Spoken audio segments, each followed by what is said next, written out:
Hello everyone, I hope you all ಚೆನ್ನಾಗಿದ್ದೀರಾ ಅಂತ ಅನ್ಕೊಂಡಿದ್ದೀನಿ. Welcome back to Chaitu's kitchen. ಇವತ್ತಿನ ವಿಡಿಯೋದಲ್ಲಿ ಚಪಾತಿಗಾಗಿರ್ಬೋದು ಹಾಗೆ ರೊಟ್ಟಿಗಾಗಿರ್ಬೋದು ದಿ ಬೆಸ್ಟ್ ಕಾಂಬಿನೇಷನ್ ಅಂತ ಅಂದರೆ ಚೌಳಿಕಾಯಿ ಪಲ್ಯ.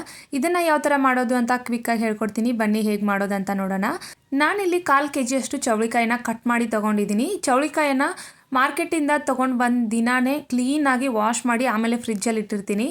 ಸೊ ಇವಾಗ ನಾನು ಡೈರೆಕ್ಟಾಗಿ ಕಟ್ ಮಾಡ್ಕೊಂಡಿರ್ತೀನಿ. ಇವಾಗ ಸ್ಟೋನ್ ಮಾಡಿಕೊಂಡು ಅದರ ಮೇಲೆ ಒಂದು ಪ್ಯಾನ ಇಟ್ಕೊಂಡು ಸ್ವಲ್ಪ ಎಣ್ಣೆನ ಹಾಕ್ಕೊಳ್ತಾ ಇದ್ದೀನಿ. ಎಣ್ಣೆನ ಹಾಕ್ಕೊಂಡಿದ್ದಾದಮೇಲೆ ನಾನು ಕಟ್ ಮಾಡಿ ಇಟ್ಕೊಂಡಿರೋ ಚೌಳಿಕಾಯನ್ನು ಹಾಕ್ಕೊಳ್ತಾ ಇದ್ದೀನಿ.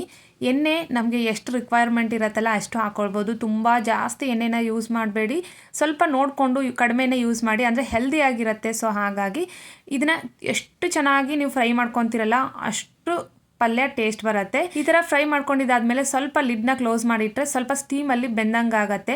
ಇವಾಗ ಇದು ಕಂಪ್ಲೀಟಾಗಿ ಫ್ರೈ ಆಗಿದ್ದಾದ್ಮೇಲೆ ಒಂದು ಪ್ಲೇಟ್ಗೆ ಇದನ್ನ ತೆಗೆದಿಡ್ತಾ ಇದ್ದೀನಿ. ತೆಗೆದಿಟ್ಟಿದ್ದಾದ್ಮೇಲೆ ಸ್ಟೋನ್ ಮಾಡಿಕೊಂಡು ಅದೇ ಪ್ಯಾನನ್ನು ಮತ್ತೆ ಇಟ್ಕೊಂಡು ಅದಕ್ಕೆ ಸ್ವಲ್ಪ ಎಣ್ಣೆನ ಹಾಕ್ಕೊಂಡು ಸಾಸಿವೆ ಜೀರಿಗೆ ಹಾಕ್ಕೊಳ್ತಾ ಇದ್ದೀನಿ. ಕರಿಬೇವನ್ನು ಹಾಕೊಳ್ಳೋದಿಲ್ಲ. ಕೆಲವೊಂದಿಷ್ಟು ಪಲ್ಯಗೆ ಕರಿಬೇವನ್ನ ಹಾಕೊಂಡ್ರೆ ಟೇಸ್ಟ್ ಬೇರೆ ಬರುತ್ತೆ, ಅದರದ್ದೇ ಜಾಸ್ತಿ ಹೈಲೈಟ್ ಆಗುತ್ತೆ. ಸೊ ಹಾಗಾಗಿ ನಾನಿಲ್ಲಿ ಚೌಳಿಕಾಯಿ ಪಲ್ಯಗೆ ಕರಿಬೇವನ್ನ ಹಾಕ್ಕೊಂಡಿಲ್ಲ. ಒಂದು ಈರುಳ್ಳಿನ ಹಾಕ್ಕೊಂಡು ಚೆನ್ನಾಗಿ ಅದು ಫ್ರೈ ಆಗಬೇಕು. ಅದಾದಮೇಲೆ ನಾನು 2 ಟೊಮೆಟೊ ಹಾಕ್ಕೊಂಡಿದ್ದೀನಿ. ಟೊಮೆಟೊ ಈರುಳ್ಳಿ ಎಲ್ಲ ಬೇಗ ಸಾಫ್ಟ್ ಆಗಬೇಕು ಅಂತ ರುಚಿಗೆ ತಕ್ಕಷ್ಟು ಉಪ್ಪನ್ನು ಇವಾಗಲೇ ಹಾಕ್ಕೊಳ್ತಾ ಇದ್ದೀನಿ.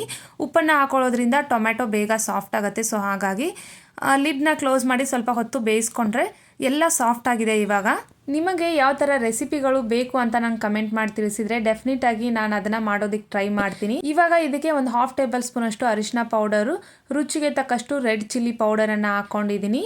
ಇವಾಗ 1/2 ಟೇಬಲ್ ಸ್ಪೂನ್ ಅಷ್ಟು ನಾನು ಗರಂ ಮಸಾಲ ಹಾಕ್ಕೊಳ್ತಾ ಇದ್ದೀನಿ. ಆಮೇಲೆ 1 ಟೇಬಲ್ ಸ್ಪೂನ್ ಅಷ್ಟು ಧನಿಯಾ ಪೌಡರನ್ನು ಹಾಕ್ಕೊಳ್ತಾ ಇದ್ದೀನಿ. ನೀವಿಲ್ಲಿ ನಿಮ್ಮ ಮನೆಯಲ್ಲಿ ಸಾಂಬಾರ್ ಪೌಡರ್ನ ಯೂಸ್ ಮಾಡ್ತಿರಲ್ಲ ಪ್ರತಿದಿನ ಪಲ್ಯಗಳಿಗೆ, ಅದೇ ಸಾಂಬಾರ್ ಪೌಡರನ್ನು ಕೂಡ ಯೂಸ್ ಮಾಡ್ಬೋದು.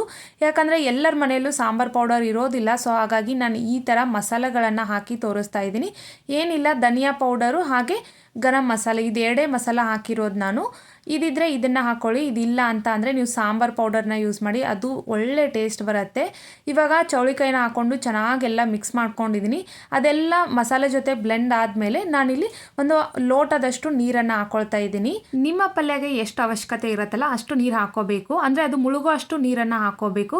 ಸ್ವಲ್ಪ ಬೆಲ್ಲನ ಹಾಕ್ತಾ ಇದ್ದೀನಿ. ಬೆಲ್ಲ ಹಾಕೋದ್ರಿಂದ ಟೇಸ್ಟ್ ಕೂಡ ಎನ್ಹ್ಯಾನ್ಸ್ ಆಗುತ್ತೆ. ಸೊ ಹಾಗಾಗಿ ಇವಾಗ ರುಚಿ ನೋಡ್ಕೊಳ್ತಾ ಇದ್ದೀನಿ, ಟೇಸ್ಟ್ ಎಲ್ಲ ಚೆನ್ನಾಗಿದೆನಾ ಅಂತ ಹೇಳ್ಬಿಟ್ಟು. ಇವಾಗ ಉಪ್ಪು ಅಥವಾ ಖಾರ ಏನಾದರೂ ಕಡಿಮೆ ಆಗಿದ್ರೆ ನೀವು ಇದಕ್ಕೆ ಮತ್ತೆ ಹಾಕ್ಕೊಂಡ್ಬಿಟ್ಟು ಚೆನ್ನಾಗಿ ಇದನ್ನು ಬೇಯಿಸ್ಕೋಬೇಕು. ನೀವು ಎಷ್ಟು ಸಾಫ್ಟಾಗಿ ಬೇಯಿಸ್ಕೊಳ್ತೀರಲ್ಲ ಅಷ್ಟು ಪಲ್ಯ ಟೇಸ್ಟ್ ಜಾಸ್ತಿ ಬರುತ್ತೆ.